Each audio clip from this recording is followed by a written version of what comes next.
Hey there everybody, welcome to Tucktuk's Trinkets and Terrain. A few weeks ago, a bunch of YouTubers and creators, led by Miscast, did the second Monsterbash. Essentially, everybody involved drew a bunch of monster parts to create a deck of cards, drew randomly from that deck of cards, and created a monster inspired by the cards that they drew.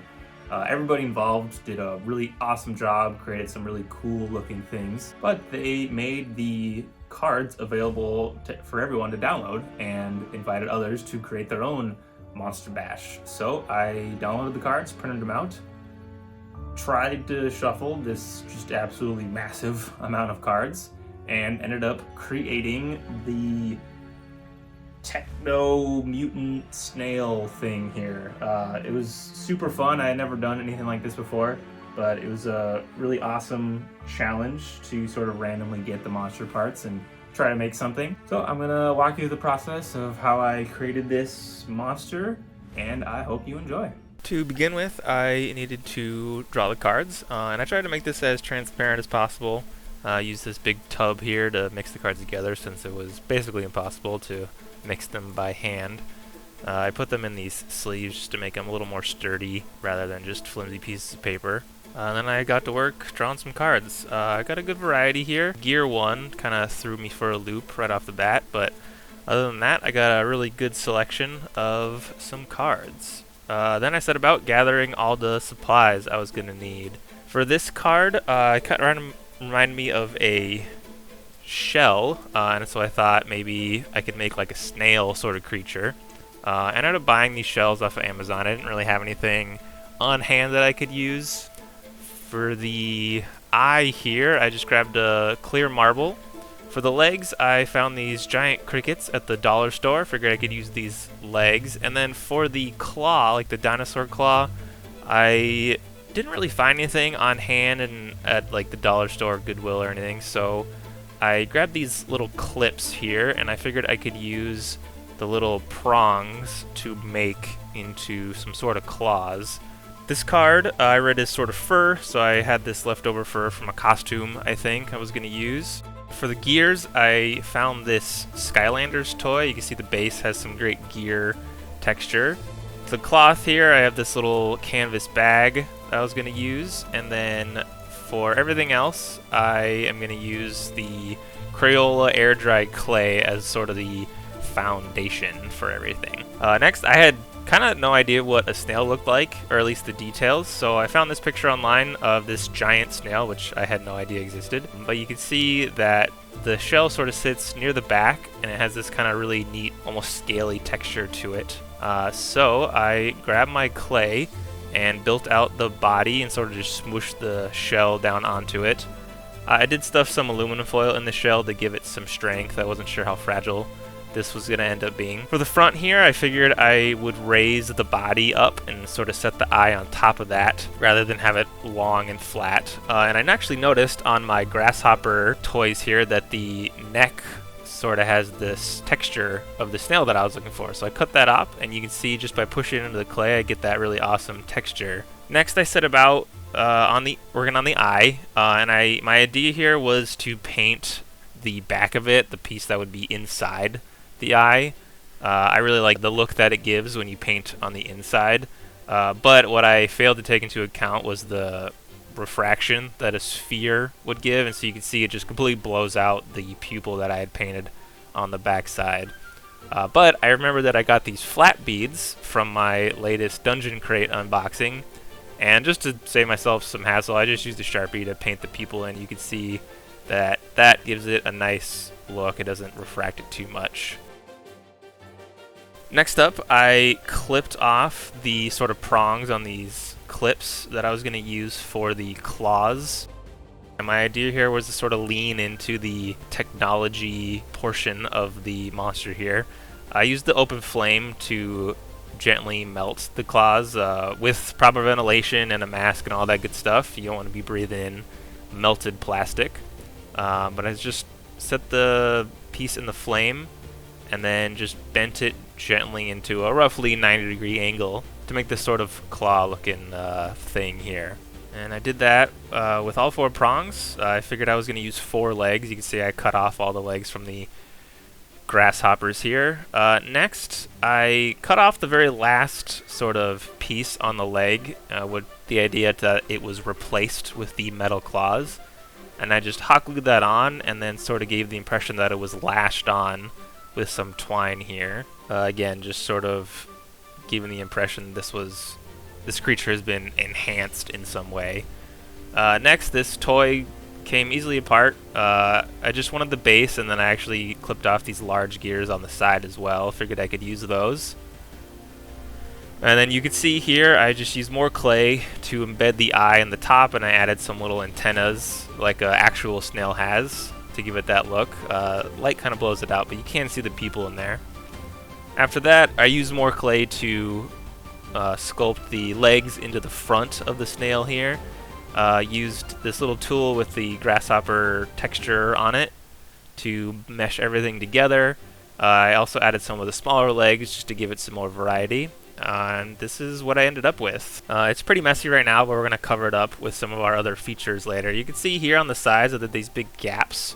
And I figured that would be the perfect place to add the gears. So I trimmed down the base and just used some hot glue to push some gears up in those empty spaces, make it look like maybe the shell is full of gears or some sort of motor work that's maybe keeping the creature alive or giving it extra power or something like that.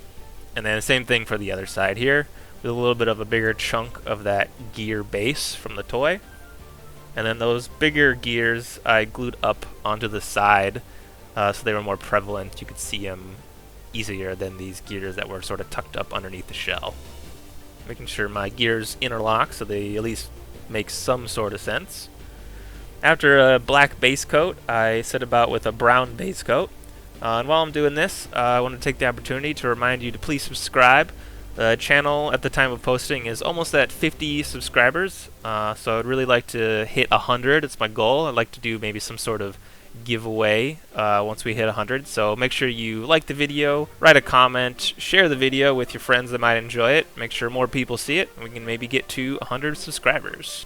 After my base coat was all set and done, I grabbed this hunter green, and I wanted to do sort of a heavy overbrush. I also grabbed a regular brush and just solidly painted the ends of the legs with the green. After that, I did another dry brush with the country twill, and then all the metal parts, so the gears and the claws, I just did this gunmetal. Added a little bit of rust, dark orange color to the metal parts. And then I sort of added this transition with the dark green between the shell and the snail part. And then I just covered everything in an Agrax Earthshade wash, including the shell. I was pretty careful not to get any paint on the shell other than that weird sort of green transition color, because I wanted to try and keep the shell colors as much as possible, but I did want to grunge it up, make it look like this creature has gone through some sort of horrific experimentation, perhaps. After my wash was all dry, I mixed up this very light whitish green and did another dry brush. I dry brushed the metal parts with a bright silver to bring those out a little bit. And then for the rope lashings on the claws, I just used this off-white to bring those out. And I have these Citadel dry paints that I think I got on clearance from a local game store at some point. I used that sort of bright yellow one to bring out the texture on the legs and around the eye as well. Next up, I wanted to lean into my experimented on creature idea a little bit. So these are pipettes. I think they're used in like cake decorating. I want the ends to make sort of these liquid tanks. Cut those off, and my idea here was that these tanks are full of with some sort of chemical or something that is being injected into this creature. So I have this green wash left over from another project, and I filled the tank up with it. And then I clipped off this little piece of clear plastic from I think it's like a project folder, and with some hot glue just created a cap so that the liquid does not spill out. So this gives it a nice little movement when the miniature is being moved around, gives it a cool cool look because the liquid is going to act like a liquid actually does instead of me trying to figure out and model something inside this. I cleaned up the plastic with some scissors just to make it a little nicer looking. And then I thought, well, maybe one of these tanks should be broken. So I cut one of them up using some scissors to make it look like broken glass. And then after finding a suitable spot for these tanks, just hot glued them directly onto the shell. The shell is textured enough that the hot glue sticks just fine. I didn't have any problems with it sticking. And then since one of the tanks is broken, I grabbed that same green wash, just sort of painted around the shell to make it look like it had spilled. Then I used the cotton swab to just clean up the extra wash from around everything. Make sure all my earlier painting doesn't get covered. Next, I cut out this shape from my canvas cloth bags, and I figured I could make this sort of covering for the gear work and as well as the tanks. This really doesn't have any purpose in like the lore of my creature. It's just kind of a look cool sort of idea, and I attached this just with some hot glue to secure it. This was also to cover up the sort of obvious hot glue marks around the base of the tanks here. Next up, I grabbed some screws, and then with some clippers I cut off just the heads of the screws. I thought this would be an interesting way to indicate how the canvas was sort of attached, and I just used some hot glue to pop those in between the canvas weaving.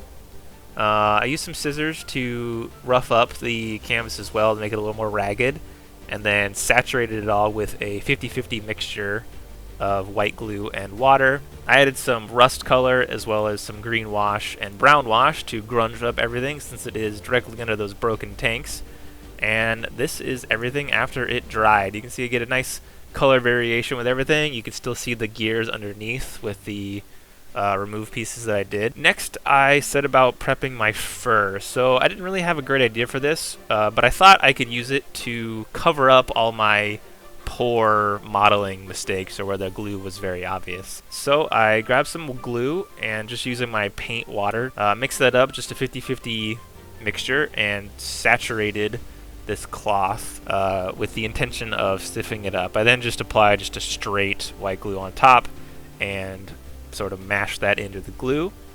And then to make it make sense with the rest of the colors of the creature, back to the green wash, I just poured that over all the fur to dye it and make it look more natural to the creature itself. And I waited 2 full days for this to dry. You can see that it's still not even dry. It's still pretty wet. There's glue and paint coming off of my fingers. But I really didn't want to wait any longer, so I cut off a strip and then cut off some appropriate sized chunks of the fur and then just hot glued those on in places that made sense or where there was a pretty obvious mistake that I had made. Yeah, and it just gives it a nice little texture on the front of the snail here. I did stick to the legs and the I did stick to the leg and the head area, and here it is all ready with all the components. After that, I wanted to add the sort of signature snail slime. This is a sealant for sinks and stuff. It's non-silicone based. I'm actually not sure what it's made of offhand, but it does give a very clear sort of wet looking surface once it dries. So I just used the radial brush and applied that over everything. I also applied it inside the broken tank to give that a nice shine. And once that was dry, here is the finished monster. This was a super fun project. Like I said at the beginning, I had never done anything like this. So this was really fun. I'm excited to maybe try it again in the future with the cards. If you want to check out other projects I'm doing, I do have an Instagram. The link for that will be in the description. I also just opened an Etsy shop. If you know somebody that doesn't want to craft or maybe that doesn't have access to tools or materials, I've got some basic dungeon tiles and other accessories for that. Link for that will also be in the description. But more than anything, thank you so much for stopping by. I will see you next time.